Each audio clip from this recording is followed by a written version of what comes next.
Welcome to our fun little study group for PP 5361 Theory and Management of Public Service Organizations.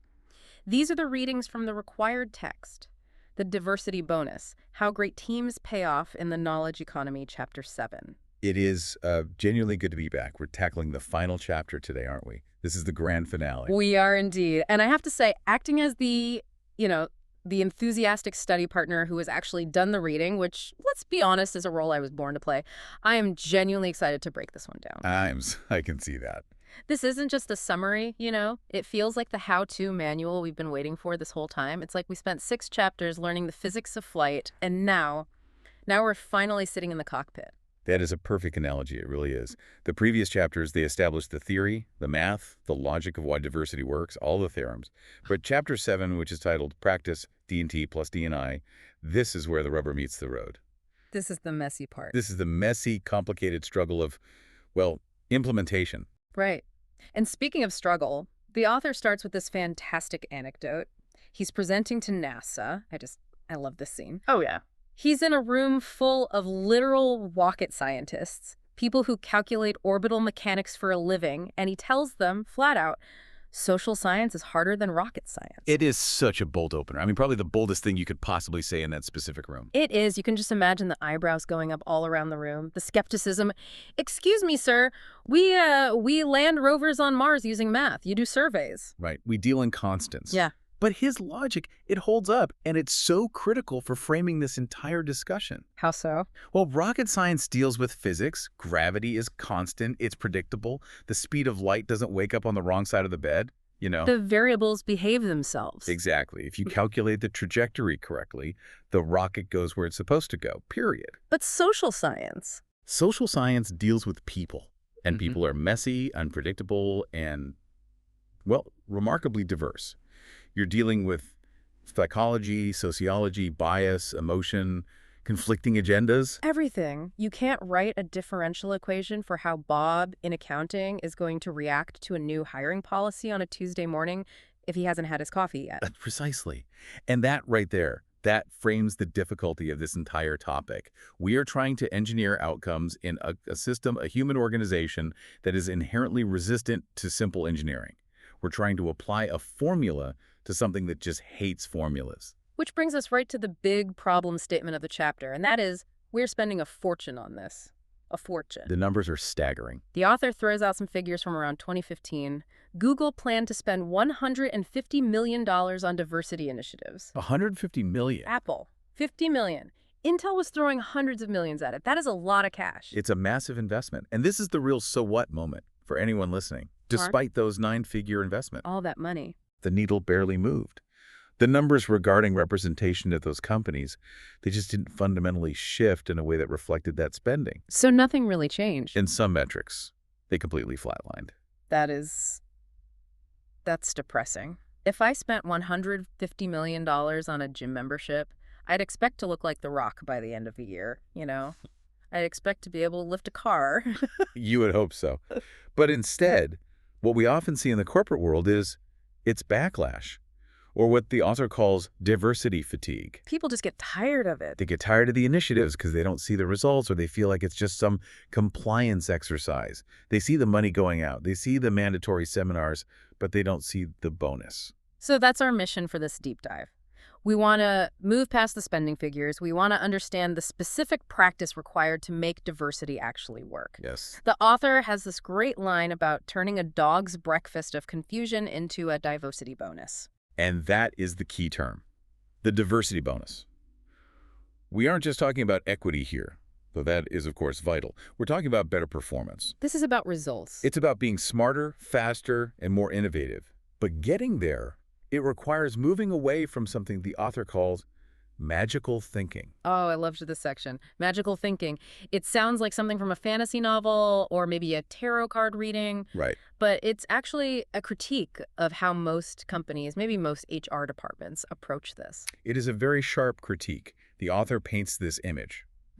You cannot just toss diverse bodies around a conference table, people of different races, genders, backgrounds, and then just sit back and expect I don't know, an iPhone or Pokemon Go to spontaneously appear. Right. It's like throwing flour, eggs, and sugar onto the kitchen floor and just hoping a souffle assembles itself. It's not going to happen. Exactly. The magic doesn't come from the mere presence of diversity. It comes from the interaction. And if you don't have the structure to let those differences interact constructively, you don't get a bonus. You get a mess. You get a mess. You get conflict. You get people speaking past each other. You get the dog's breakfast. Do. And that's because success depends on leveraging repertoires. That's a word we're going to use a lot today. Repertoires. What does he mean by that exactly? It means what people know, what tools they have, how they solve problems. It's not just about how they look. It's about what they bring to the cognitive table, the contents of their mind. Okay, so if magic is off the table, and I have to admit I'm a little sad about that because I'd love a magic wand for management, what actually works? Wouldn't we all? The author gives us a framework, the 6 M's. The 6 M's, and this is a crucial checklist for any policymaker or manager listening. And the important thing is that they work in concert. You can't just pick one, do it well, and then ignore the other 5. It's a whole system. Okay, let's unpack them. First up, message. Message. This has to come from the top. It has to. The CEO, the leader, they have to link diversity directly to the mission of the organization. So it can't be some side memo from HR. No. It can't be a footnote in the weekly newsletter. It has to be, we're doing this because it makes us better at what we do. Got it. It's not we are doing this to be nice, it's we are doing this to win. It has to be strategic, not just performative. Exactly. If the troops on the ground think it's just a PR move, they will treat it like a PR move, and you'll get nothing. Okay, that makes sense. Second M, manage. Manage. This is the day-to-day stuff. You have to manage teams specifically to get the bonus. You have to curate the culture so that different perspectives are actually heard. So it's active, not passive. It's very active. You have to spot when someone is dominating the room and when someone with a potentially unique insight is staying quiet. You have to draw that out. It sounds like being a referee and a conductor at the same time. That is exactly what modern management is, or should be. Okay. Third M, measure. Measure. You have to track performance. And not just, how many diverse people did we hire. That could be a vanity metric. Right, just counting heads. You need to ask the harder questions. Are our diverse teams performing better? You need data on inclusion. Are people staying? Are they getting promoted at the same rates? If you don't measure it, you can't fix it. Simple as that. Okay, fourth, mentors. This one is so critical for retention. You need to provide support for underrepresented employees. Why is that so crucial? Well, think about it. If someone comes into an organization where no one looks like them or shares their background, navigating the unwritten rules is incredibly hard. The office politics, the culture. All of it. Mentorship bridges that gap. It translates the culture for the new arrival. It's like having a guide in a foreign country. Precisely. It keeps people from getting lost and giving up. Fifth is one that I think trips people up a lot. Merit. Ah, yes. This is the crucial point. You must tie inclusive behavior to rewards, to compensation, to promotions. What does that look like in practice? Well, ask yourself this. If a manager hits their financial targets but absolutely destroys the team culture and silences diverse voices in the process, do they get a bonus? In most companies, yeah, they absolutely do. They do. The author argues that inclusive behavior itself is a form of merit and it should be rewarded. So being a good inclusive leader isn't just a soft skill anymore. It's a core performance metric. It is a hard skill. I'd argue it's one of the hardest. Wow. If you cannot synthesize the diverse repertoires in your team, you are failing at your job, and your pay should reflect that. That is a radical shift for a lot of places. And finally, the 6th M, mission. The overarching goal, everything has to point back to why the organization exists in the first place. The North Star. Exactly. Yeah. If the mission is strong enough, if we're trying to cure cancer or get to Mars or build the best car in history, people will bridge their differences to get there. The mission unifies the diversity.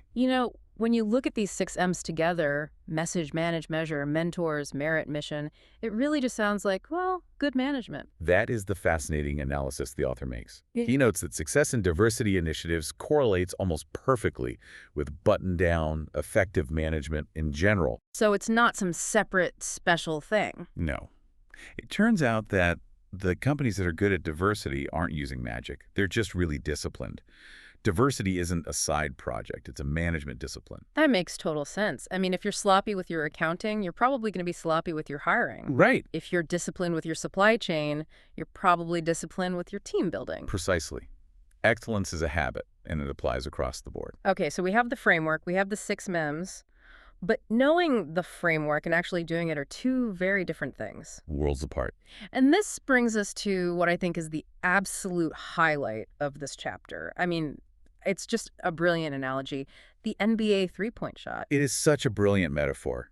It perfectly captures that gap between theory and practice. Okay, so for the listener who might not be a huge sports fan, let's set the stage carefully here. It's 1979. The NBA introduces the three-point line. Before this, every single shot was worth 2 points. Now, if you stand a little further back, behind this new arc, you get 3 points. It's a literal bonus, a 50% bonus on your production. Think about that. You do the same basic act, shooting the ball, but from a different location, and you get 50% more output. I mean, in a factory setting, if I told you I could increase output by 50% with just a minor tweak. You'd fire everyone who didn't do it immediately. Immediately. And the logic is it's undeniable. Every general manager, every coach, every player knew the math. 3 is greater than 2. It is objectively better to make three-pointers. So purely from a knowing perspective, from a theoretical standpoint, the league should have transformed overnight. 1980 should have been a barrage of long-range bombs. But it wasn't. And this is the part that just shocked me. The stats from that first year are laughable. Teams took an average of, 3 shots a game from deep? About 3 shots per game, and they missed most of them. They hit about 28%. That's terrible. So if you do the math, 28% of 3 points is actually less valuable than shooting, say, 48% on 2-pointers. So initially, the bonus went unrealized. It was mathematically true, but practically false. And then we get to the 1981-82 LA Lakers. Showtime. You've got Magic Johnson, Kareem Abdul-Jabbar. They are the champions. They're the best basketball team on the planet. The absolute peak of the sport at that time. And yet, look at their three-point stats. In that entire championship season, the Lakers made 13 three-pointers. 13? Wait, hold on. Let me just clarify. 13 per game. No. That can't be right. 13. Season. I think Steph Curry makes 13 three-pointers during warm-ups while eating a sandwich. That's insane. He might make 13 in a single quarter on a hot night. But the Lakers, they shot 94 times and made 13. That's 14% accuracy.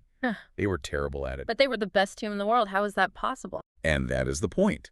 They were optimized for the old game. Yeah. They could win without the bonus. They had Kareem's skyhook. They had Magic's passing. So they didn't even really try. They didn't practice it. They didn't practice it.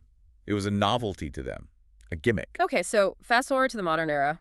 The author brings up the Cleveland Cavaliers in 2016, or obviously Steph Curry. The transformation is total.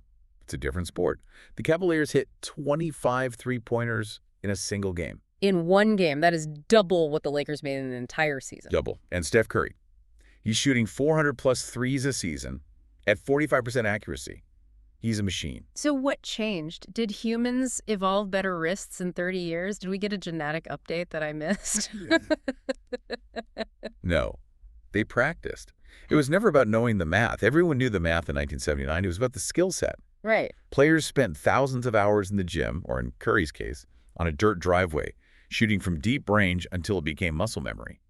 Coaches designed entire offenses around it.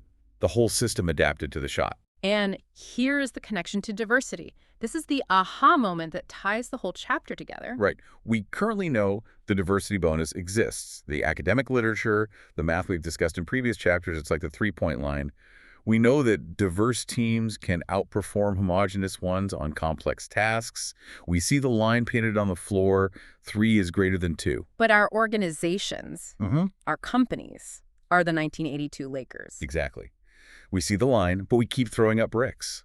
We don't have the skills yet. We haven't practiced how to disagree constructively without making it personal. We haven't practiced how to really listen, to someone with a completely different worldview.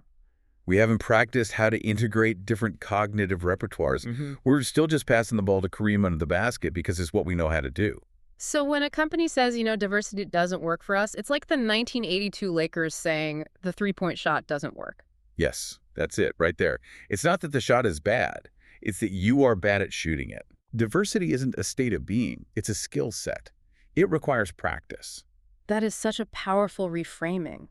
It completely shifts the conversation. It takes the blame off the concept of diversity itself and puts the responsibility squarely on the execution. It does. It says, you aren't failing because diversity is a myth. You are failing because you haven't put in the hours in the gym. And it suggests that, just like in the NBA, there is a massive competitive advantage waiting for the first organizations that actually master this shot. If you are the Steph Curry of corporate inclusion, you are going to blow the 1982 Lakers out of the water. You were just playing a more efficient game. Okay, so we need to practice. But you can't practice playing basketball if you don't have players on the court. Right. And you can't practice diversity if everyone in the office looks and thinks exactly like you. Correct. Step one of practice is getting people on the bus. You need diverse people in the room to practice with. And this leads us to the section on bias reduction. The author calls this the low-hanging fruit. He does. And by low-hanging fruit, he means that intellectually, almost everyone agrees with it. If you go to Boeing or PIMCO or any major firm, they will all say, we want the best talent. Of course, nobody explicitly says, I want to hire mediocre people who look like me. No. Everyone wants the best engineers, the best analysts, the best marketers. So bias reduction is about removing the blinders that stop you from seeing who the best talent actually is. But despite that universal agreement, the reality is it's stark. It is. The author quotes Thurgood Marshall from a 1988 speech, and it's a gut punch.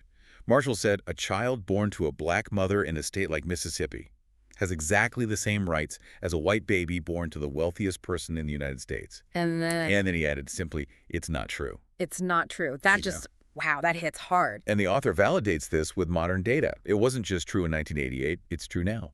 We have study after study after study showing that resumes with African-American sounding names or female names get fewer callbacks than identical resumes with white male names. The exact same resume, just a different name at the top. The exact same resume. And often when people hear this, their first reaction is, okay, but how bad is it really? You see these studies showing a 5% bias or a 20% bias in a single hiring decision. And honestly, some people might think, well, 10% isn't great, but it's not a catastrophe. It's manageable. It's just a little headwind. And that is a very dangerous misconception. This is where the expert part of my brain lights up, because we absolutely need to talk about the mathematics of accumulation. Let's dive into this deep, because this changed how I view the whole problem. Okay, so imagine a career. It isn't just one job interview, right? It's a series of hurdles. Let's say there are 10 hurdles to get from an entry-level job to the C-suite, the CEO level. Okay, 10 steps. Getting hired, getting that first promotion, landing a big client, leading a team, and so on. Exactly. 10 hurdles. Now, let's assume discrimination is small. Let's say at each step, there is only a 10% disadvantage for a minority candidate. That sounds small, right? 10%. It sounds like getting a B+ instead of an A. Annoying, but not a career killer. But it compounds. It's exponential. It's like compound interest, but in a terrible way. If a privileged candidate has, say, a 50-50 shot at clearing each hurdle, they have roughly a 1 in 1,000 chance of clearing all 10 and becoming CEO. Okay, 1 in 1,000. That's the baseline. But if a disadvantaged candidate has that 10% lower chance at each step, so a 40% chance instead of 50%, you multiply that 10 times. 0.4 to the 10th power. The result. I'm scared to ask. They have a 1 in 10,000 chance. Whoa, so we went from 1 in 1,000 to 1 in 10,000. Correct. A small 10% bias at each step results in 90% fewer minorities at the top. That explains so much. You look at the top of these Fortune 500 companies and it's so homogenous. And people say, well, there's no way there's that much racism. But the math says you don't need that much racism at any one moment. Exactly. You just need a little bit, consistently, over time. It explains why small biases are actually catastrophic over the length of a career. It's the compound interest of discrimination. And that is why we can't just be mostly unbiased. We have to eradicate it. And one of the places this bias hides, and it's so insidious, is in what the author calls rubric bias or pedigree bias. This is something we see in academia and business all the time. Oh, this is fascinating for anyone who's ever been involved in hiring. We often use proxies for talent because it's easier. We look at the school and the resume because we are, risk averse. The author gives this great comparison. Candidate A went to Thomas Jefferson High School for Science and Technology, very fancy, then Yale, and then got a PhD at Caltech. The golden resume, the perfect pedigree. You see that, and your brain just assumes competence. Then there's candidate B. They went to Middleville Thornapple Kellogg High School in rural Michigan. Robert, you can't even make that name up. Then Ferris State College and got a PhD at Western Michigan University. Now, 99 out of 100 hiring committees look at candidate A and see quality. They look at candidate B and see risk. Right. It's Yale versus Western Michigan. It's a no-brainer, isn't it? But the author argues that these rigid rubrics, judging based on the prestige of the institution, they just reinforce bias. Candidate A had a path paved with resources and opportunity. Candidate B might have had to fight tooth and nail for every inch of education they got. Candidate B might have more grit, more resilience. And more importantly, candidate A might think exactly like everyone else you already hired from Yale. Exactly. If you already have 5 people from Caltech in your lab, hiring a 6th offers diminishing returns. They all have the same toolkit. Candidate B from Western Michigan might have a completely different repertoire. A different way of solving problems. They might solve problems in a way the Yale grad wouldn't even dream of because they had to be scrappy. They had to be creative. So looking at the repertoire, what they can actually do is way more important than the pedigree of where they learned it. It forces committees to do the hard work. You can't just look at the brand name on the degree. You have to investigate the person. That is how you find the bonus. Okay, so we've cleared the hurdles. We've fought the math of accumulation. Yeah. We've hired the person from Western Michigan. We have diverse people on the bus. Now, how do we get them to talk to each other? This is the crucial transition from diversity to inclusion. And the author is very, very specific here. Inclusion isn't just holding hands and being nice. Kumbaya is not a business strategy. It is not. Yeah. The author defines inclusion as an environment where people can apply their full repertoires. Their full repertoires. If you have a brilliant idea, a specific solution to a coding problem or a marketing insight, but you feel too intimidated or unwelcome to say it, the bonus is lost. It just evaporates. It's like having a Ferrari in the garage but never turning the key. You own the asset, but you get zero utility from it. Exactly. Silence kills the bonus. So we need to build cultures that deliberately extract those ideas. The author highlights a few case studies here. One is Kim Scott and her concept of radical candor. I like this concept. It's a matrix, right? A 2x2 grid. It is. Scott categorizes management on 2 axes, caring personally and challenging directly. Okay, walk us through that. So if you care personally, but you don't challenge directly, she calls that ruinous empathy. Ruinous empathy. That sounds like a lot of nice workplaces I know. It is the nice culture where no one wants to hurt anyone's feelings. But in that culture, bad ideas aren't improved. Yeah. And diversity doesn't work there because if I have a different viewpoint that challenges the status quo, I might keep it to myself to avoid being mean. So radical candor is the sweet spot. You have to do both. Yes. You care enough about the person to create psychological safety, but you challenge their ideas directly enough to improve them. Caring gets the diverse idea into the room. Challenging makes it better. Then there's the other end of the spectrum. Ray Dalio and Bridgewater Associates. The meritocracy of ideas. This is intense. Yeah. Bridgewater is a massive investment firm, and their culture is built on extreme transparency. They record meetings. You are expected to criticize anyone and everyone openly. It is not for the faint of heart. It sounds terrifying, honestly. I think I'd cry under my desk on day one. It can be, but the logic is sound. It forces the best ideas to the surface regardless of who says them. Whether you're the CEO or a junior analyst, if your idea is true, it wins. It strips away hierarchy to let the cognitive repertoire shine. And then, of course, there's Google. You have to talk about the famous 20% time. A classic example of structural inclusion. In their IPO letter, the founders said employees could spend 20% of their time on whatever they wanted. And this wasn't just go take a nap for a day. No, it was go build something cool. And what happened was impromptu, diverse teams formed around these passion projects. Yeah. This policy gave us Gmail, it gives Google News. These weren't top-down mandates. They were bubbles of diversity bonus rising from the bottom because the structure allowed people to connect their repertoires freely. But, and there's always a but, context matters. The author gives a hilarious warning about where you should not use this kind of inclusive, experimental culture. The Nuclear Regulatory Commission. Right. You do not want employees at a nuclear power plant saying, hey, I have a crazy diverse idea. Let's see what happens if we turn off this cooling valve just to see what happens. Let's disrupt the reactor core. No, thank you. We're good. Precisely. This type of inclusive experimental culture is for complex, non-routine tasks. Innovation, strategy, design. If you're doing routine, safety-critical work like flying a plane or running a reactor, you want stability.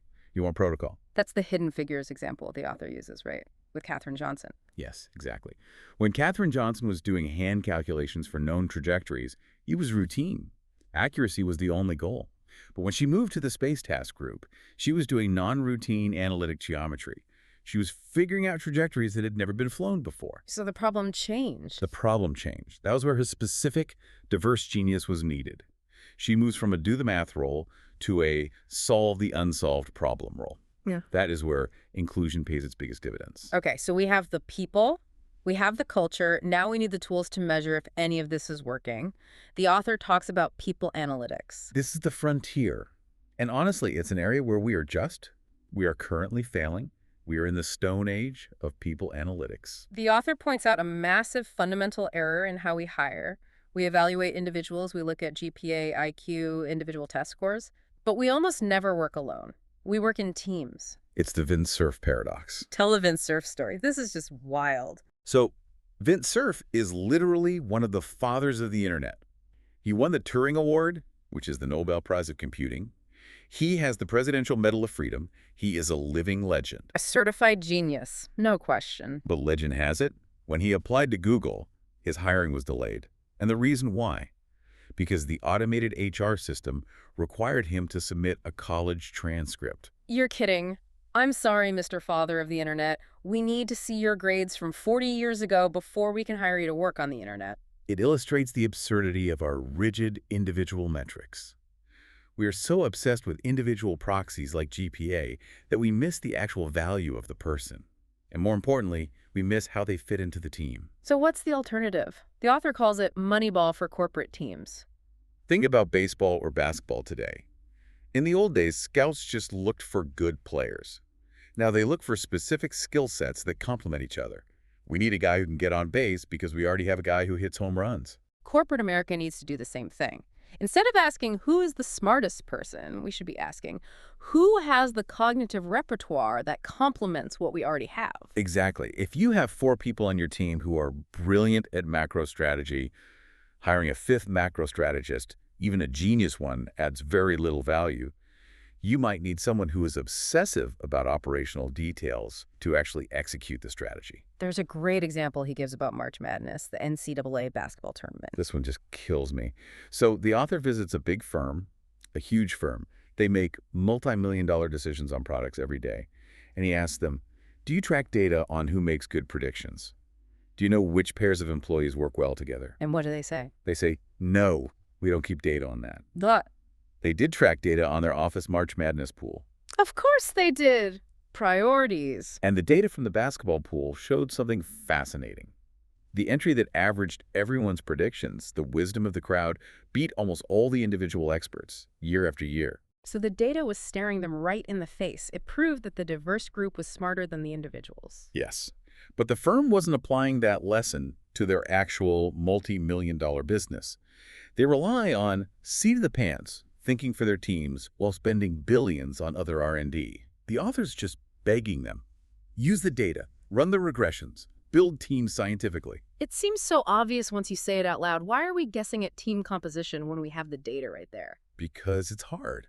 It goes right back to the intro. Huh. Social science is harder than rocket science. It requires effort and discipline. As we start to wrap up, we have to look at the big picture.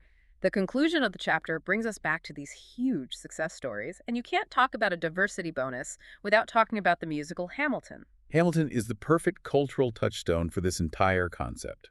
Just look at the creative team. Lin-Manuel Miranda, New Yorker, Puerto Rican descent. Jeffrey Seller, gay, white, Jewish, an adoptee from Detroit. Jill Furman came from a wealthy Manhattan upbringing. Completely different backgrounds, totally different life experiences, different repertoires. And together, they created something that didn't just make money. It redefined the genre. It broke every record. That is the bonus. Hmm. A homogeneous team would not have written Hamilton. They would have written another traditional and probably very boring history play.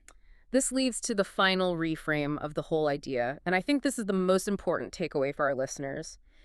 We need to stop thinking about diversity as a chore or a concession. Yes. The old view is equity. And equity is vital, don't get me wrong. Hmm. But equity often triggers a fixed-sum mindset. Meaning? Meaning, I need to give up my slice of the pie so you can have one. That creates resistance. It creates a feeling of loss. Right. If you win, I lose. It's zero-sum. The new view is the diversity bonus. It says if we work together, if we combine our repertoires, the pie gets bigger for everyone. We innovate, we solve harder problems, we make more money, we create more value. It's not about slicing the pie differently. It's about baking a giant, massive, record-breaking pie. Exactly. It's about innovation, resilience, and prosperity. It's a growth mindset. So final call to action. We've read the chapter. We've gone through the study guide. What do we do on Monday morning? We practice. We treat diversity like a three-point shot. We accept that we might be bad at it right now, just like the 1982 Lakers. We're going to throw up some air balls. We might airball a few attempts at inclusion. We might have some awkward conversations. But we have to keep shooting. And we have to be vigilant about ridding the organization of bias. Conscious and unconscious. We have to check the math of accumulation and fix the system. And finally, we embrace unity and difference. That is the beautiful paradox, isn't it? Yeah. The old idea was check your identity at the door. No. The new idea is bring your whole self, your identity, your background, your weird, unique skills, put all of it to the problem. But stay united in the mission. This has been such a great deep dive. I feel like I actually understand how to do this now, rather than just feeling guilty that we aren't doing it enough. It provides a path forward. It gives a roadmap. It's not magic, it's work. So, does this count for credit in the study group? Oh, I'll sign off on it if you got. Yeah.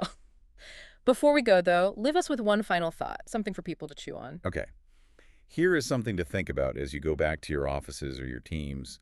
Look around you. If your organization has a team that never disagrees, a team that always finishes its meetings 10 minutes early, a team that hits every deadline easily and smoothly without any friction, ask yourself a hard question. What's the question? Are they actually good? Or are they just the 1982 Lakers refusing to take the three-point shot? Are they smooth because they're elite, or are they smooth because they are leaving the bonus on the table? Oof. That is going to keep me up at night. Thanks for listening, everyone. Keep practicing that three-point shot. See you next time.